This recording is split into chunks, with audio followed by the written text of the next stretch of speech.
Mekozai. Moi, c'est Saki. Je suis designer et couturier autodidacte. J'ai créé cette chaîne pour partager avec vous mes défis entrepreneuriaux et mes défis personnels.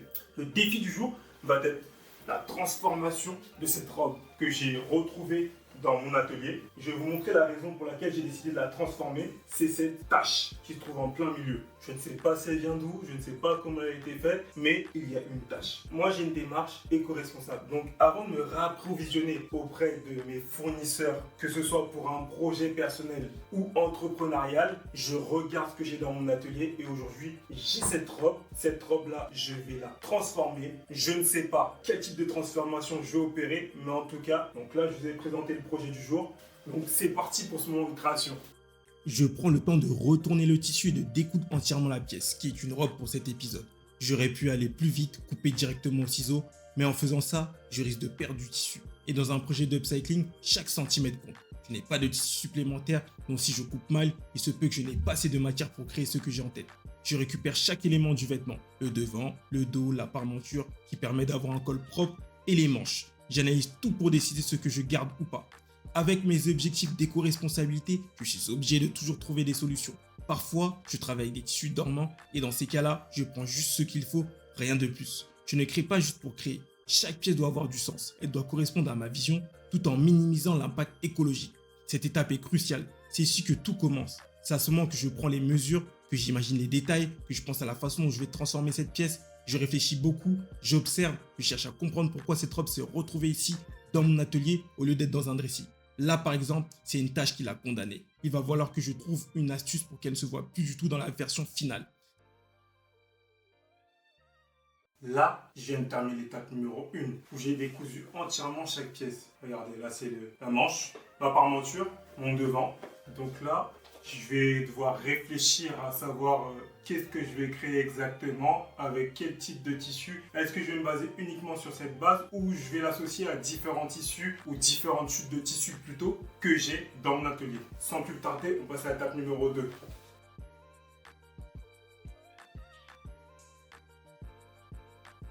Une fois toutes les parties décousues, je prends le temps de tout repasser. C'est une étape importante pour travailler proprement et exploiter au maximum chaque morceau récupéré. C'est un moment plutôt chill, j'en profite pour enlever les derniers fils de couture et surtout, j'écoute de la musique. La musique chez moi fait partie du processus de création. Elle m'aide à réfléchir, à visualiser ce que je veux créer. Pour moi, mode et musique vont ensemble. Elles se répondent, elles se nourrissent et c'est souvent comme ça que naissent mes idées. Après avoir bien analysé les différentes parties du vêtement, je décide de retirer ce qui ne correspond pas à ma vision. Dans ce cas, c'est une partie noire sur la manche que je vais enlever. Elle risque de casser l'équilibre que je veux donner à la pièce. J'aime commencer sur une base neutre, puis ajouter des touches de couleur selon l'inspiration du moment. Une fois tout repassé, je passe l'étape du tracé. Et tout commence par le dos du vêtement. C'est la première pièce à découper, celle qui donne la direction. À partir de là, je peux construire le reste. C'est une étape à laquelle j'ai accordé beaucoup de temps. Avec ma marque, j'ai mis en place mes propres types de coupes. Et je ne vais pas vous mentir, au début, j'ai fait pas mal d'erreurs. Des pièces trop larges, parfois trop justes. Mais avec le temps, j'ai trouvé le juste milieu. Souvent, quand on aime un vêtement, ce qui nous attire en deuxième temps, c'est la coupe. C'est elle qui va déterminer si la pièce correspond à notre morphologie ou à notre style. C'est pour ça que je la travaille avec soin. Là, j'ai réussi à faire un tracé qui évite complètement la tache sur le tissu. Comme c'est une robe, j'ai de la longueur à exploiter vers le bas. J'ai donc retourné la pièce pour éviter la zone abîmée. Chaque tracé est pensé au millimètre près. Je dois toujours intégrer la marge de couture sur chaque côté. C'est ce qui me permettra d'assembler proprement chaque partie. Je garde aussi toutes les chutes, même celles avec la tache, parce que plus tard elles peuvent me servir. Ce sera à moi de trouver comment les réutiliser sans qu'on voit le défaut. Cette première découpe me sert ensuite de base pour créer le devant de la pièce. Je positionne soigneusement le patron, j'évite encore une fois la zone tachée et je découpe. Concernant les manches, je me suis rendu compte qu'elles étaient trop courtes. Alors j'ai ressorti les chutes que j'avais mises de côté et je les ai utilisées pour allonger la manche. J'en ai profité pour retirer le tissu noir sur l'une des deux manches. Ça me complique un peu la tâche car je n'ai pas beaucoup de tissu, mais j'aime ce genre de défi. C'est là que je dois faire preuve d'ingéniosité et c'est là que je peux vraiment créer quelque chose d'unique. Donc là, comme vous avez pu le voir, j'ai décousu la pièce, j'ai découpé et tracé la pièce et finalement, je vais partir sur une veste parce qu'elle s'adapte à tout type de saison et cette couleur me parle bien pour mettre en avant une veste. Donc voilà. Donc là, sans plus tarder, je vais passer à l'assemblage. Je vais réfléchir aussi si je pars sur une pièce monochrome ou si je vais l'associer avec différentes couleurs. Donc là, on passe à l'étape numéro 3, l'assemblage.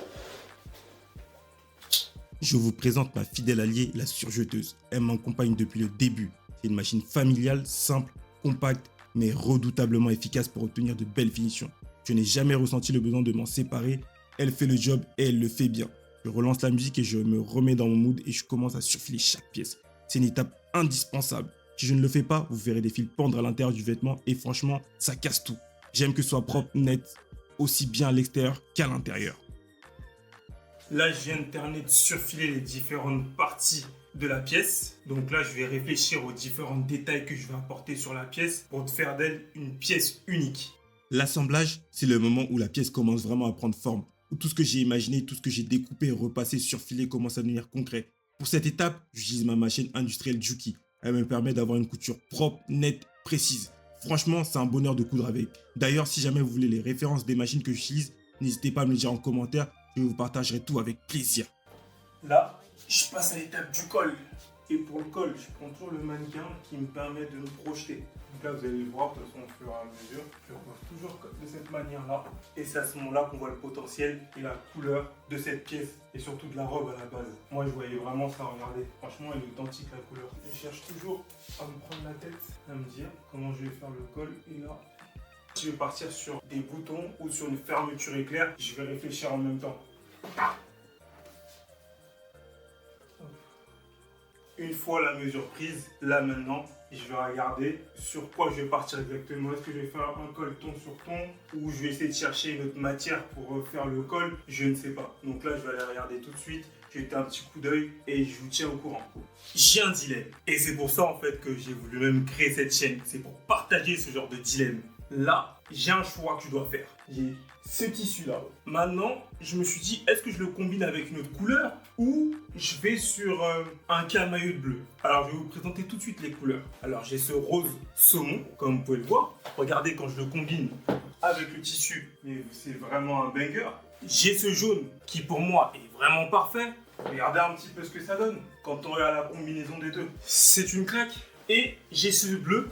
Et ce que j'aime bien, c'est que regardez un peu plus près, il y a un petit grammage qui est super intéressant que je peux combiner avec le côté lisse et ça va me faire un camailleux bleu. Donc là, je suis en plein doute, je ne sais pas quoi faire. Et on a tendance à voir souvent les designers ou les couturiers, on les félicite quand ils font des belles pièces, mais derrière chaque pièce, il y a toute une réflexion. Donc j'attends vos retours en commentaire. Dites-moi, vous aurez choisi quelle couleur? Et là, place à la créativité. Mais Kozai, ça y est, j'ai réussi à faire mes choix. Chaque détail est pensé, ajusté, assumé. Je vous les montrerai lors de la présentation finale de la pièce. Mais ce que je peux vous dire, c'est que l'assemblage, pour moi, c'est une forme de consécration. C'est l'étape où chaque décision compte. On jongle entre équilibre et audace. Trop en faire et la pièce peut vite basculer dans quelque chose de trop chargé. Pas assez, elle manque de caractère. Il faut viser juste. Trouver ce point d'équilibre subtil, celui qui transforme un vêtement en une vraie pièce, unique et harmonieuse. Et c'est là que réside toute la difficulté. Parce qu'à ce stade, chaque choix doit avoir du sens. Il faut être capable d'expliquer pourquoi on a fait ça, pourquoi ce détail, pourquoi cette coupe. Et c'est cette clarté d'intention qui permet ensuite de toucher les gens, de leur faire ressentir un univers. Le vrai enjeu, il est là, se convaincre soi-même d'abord. Et si c'est une commande client, lui faire vivre à travers chaque couture, chaque détail l'histoire de cette création. Et là, je suis sincèrement satisfait du résultat. Le vêtement est monté, il ne lui reste plus qu'à poser l'ourlet. Pour cette pièce, je vais choisir un ourlet simple et efficace. Mais Kozai, sans plus tarder, je vais vous présenter cette petite pépite que j'ai créée.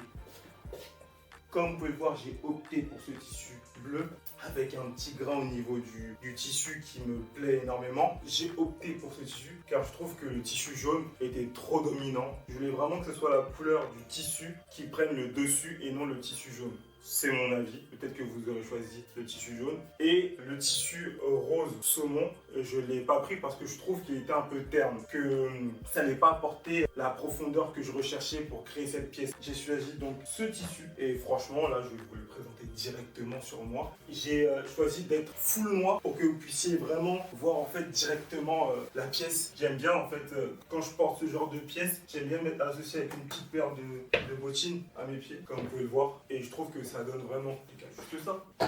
Vous pouvez le voir ouvert et là je le ferme. Regardez le rendu fermé.